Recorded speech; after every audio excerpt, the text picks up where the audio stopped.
What's up, guys? Kaori over here, and my pup Wakame. If you can hear her, she is panting because we are talking about Rogue One today.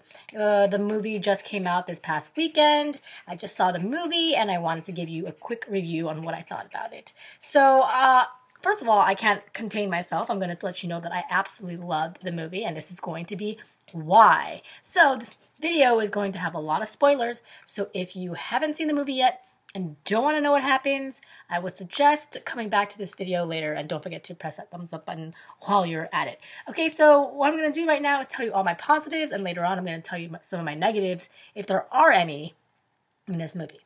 Okay, so first, the positives. There was so much hype in this movie surrounding the coming of this movie that I wasn't that excited about it, to be honest with you. I was just thinking, I've been let down so many times by numerous movies because of the hype and because of the people telling me that it was such a good movie that I gotta go see it, that I've oftentimes been disappointed. An example of that is Doctor Strange. I know a lot of people love that movie, but for me it was a huge letdown.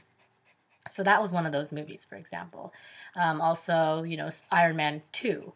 That was kind of a letdown. That was on my own as well, but Iron Man 2 wasn't nearly as good as Iron Man 1.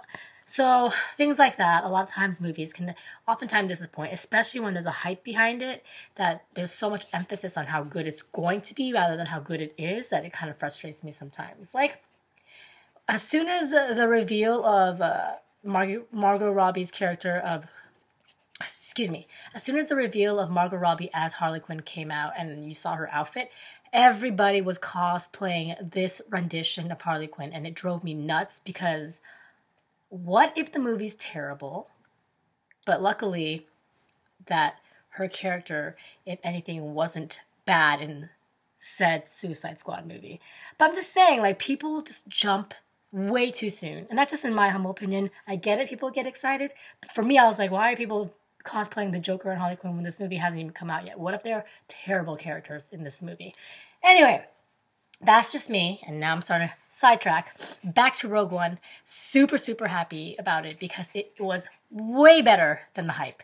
That rarely happens. It's a really good standalone Star Wars movie. Even if you are not a Star Wars fan or you have not seen 3, 4, 5, 6, 7, 1, and 2, you can totally get this. It stands alone really well on its own. The characters are all... Every single character is a character that you can somewhat feel for. Every single character you have empathy for. It's not just Jyn Erso, it's not just her father, it's not just the captain, but also, tip of my tongue, the martial artists, him, I'm sorry, names are not always the best with me. Every single character you feel a bond with, you connect with. And so you've got that, along with the world of Star Wars, with all the different creatures and all the different, the basics of the Rebel Alliance versus the Empire and all that.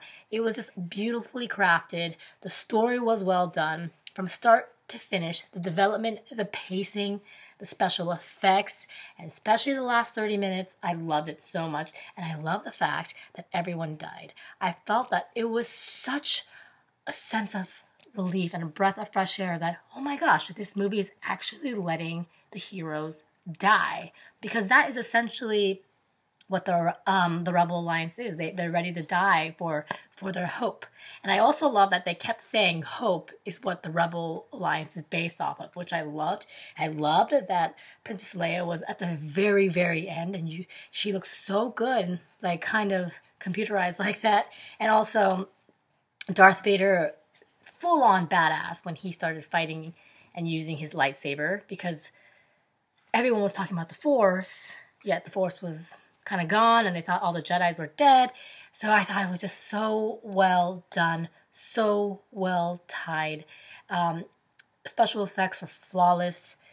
I just can't believe it. I want to see it again. It had so much nostalgic factors and Easter eggs, but at the same time, it held its own.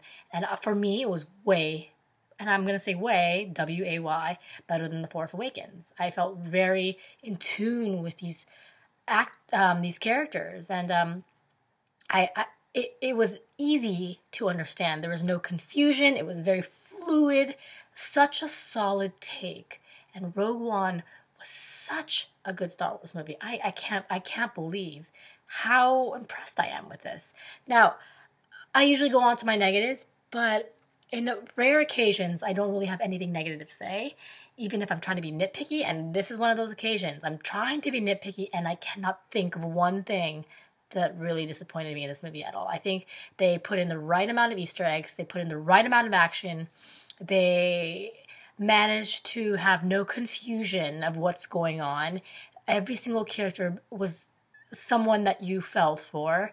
I loved God, I know the martial artist's name, but I can't think of it. I love his character, and he had some punnies when they put a bag over her head. He's like, "Oh, come on, I'm blind." You know, there's a lot of those Star Wars jokes that are always in. They're my kind of jokes, that corny little daddy jokes. I love those jokes so much. So overall, this is my quick review of Star Wars Rogue One, a Star Wars story. I thought it was just amazing. So tell me what you thought in the comments below and let me know.